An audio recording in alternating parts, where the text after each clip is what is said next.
కుటుంబాలు దేవుణ్ణి బట్టి కుటుంబాలు అనబడాలి. మరి చెప్తున్నాను, ఫ్యామిలీ నోరుకి ఇవ్వలేదు. మీరు బయటికి వెళ్ళి చూడండి, భార్యలు లేక బాధపడుతున్న వాళ్ళు ఎంతమంది ఉన్నారు మీరు చూడండి.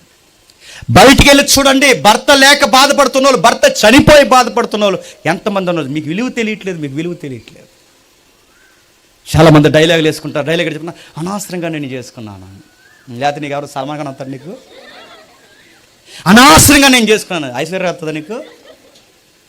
అనవసరంగా కాదు, దేవుడు అనుకున్నారు కనుక చేసుకున్నారు, గుర్తుపెట్టుకో.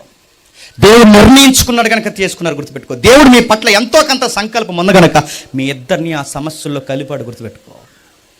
ఊరికే బంధాన్ని తెంచేసుకున్నట్టు మాట్లాడకండి. నీతోనే ఉండలేకపోతున్నాను, నేను వెళ్ళిపోతాను, మా అమ్మ ఇంటికి వెళ్ళిపోతాను. పోయా నీడన్నాడట, పోతాండ్రా అని ఆవిడ అన్నదట, పోతాడుతున్నాను. నిజంగా పోతే ఊరు వెళ్ళిపోవడం కాదు. ఎప్పుడు మీకు ఇలువ తెలిసి చెప్పిన, ఇద్దరిలో ఎవరో ఒకరు భూమి మీద నుంచి పోతే అప్పుడు తెలిసి ఎందుకు చెప్పినా, తిట్టుకోవడానికి ఎదురుగా మనిషి కూడా ఉండడు, గుర్తుపెట్టు.